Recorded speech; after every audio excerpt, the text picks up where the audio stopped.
જય Shri Krishna. Welcome to mother and daughter kitchen. આજે આપણે બનાવીશું ભરેલા મરચાંનું શાક. એમાં શું સામગ્રી જોઈશે તે હું તમને બતાવી દઉં. આ છે સ્વીટ પેપર. એ બિલકુલ તીખા નથી લાગતા, ખાવામાં પણ બહુ જ સરસ લાગે છે અને ચડી પણ જલ્દી જાય છે. એને માટે જોઈશે ચણાનો લોટ, મીઠું, તેલ, સિંગદાણાનો ભૂકો છે, કોપરું, તલ, હળદર છે, હિંગ અને લાલ મરચું. કારણ કે આ તદ્દન મોરા છે એટલે થોડું લાલ મરચું નાખીશું તો સરસ સ્વાદ આવશે. તો ચાલો આપણે હવે એને તૈયારી કરીએ.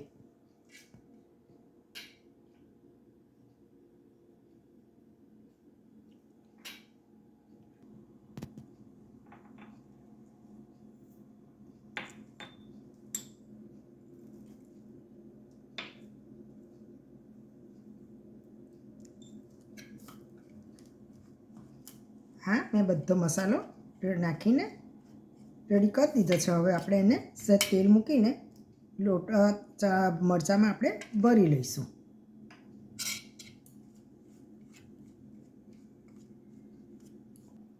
આ મેં અંદર તેલ મૂકી દીધું છે. હવે આપણે મરચાં ભરીને અંદર મૂકતા જઈશું. મેં મસાલો મિક્સ કરી દીધો છે.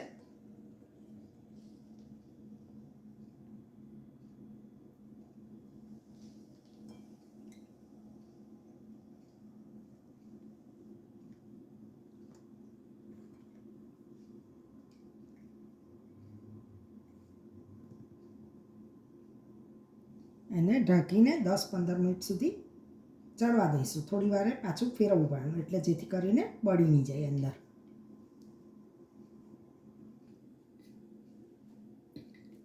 આ આપણા મરચાં મેં ભરીને રેડી કરી દીધા છે ને આ તેલની અંદર તેલ ગરમ થયું એટલે મેં અંદર મૂકી દીધા છે. હવે એને ઢાંકીને 5-10 મિનિટ ચડવા દઈશું, પછી પાછા હલાવીશું.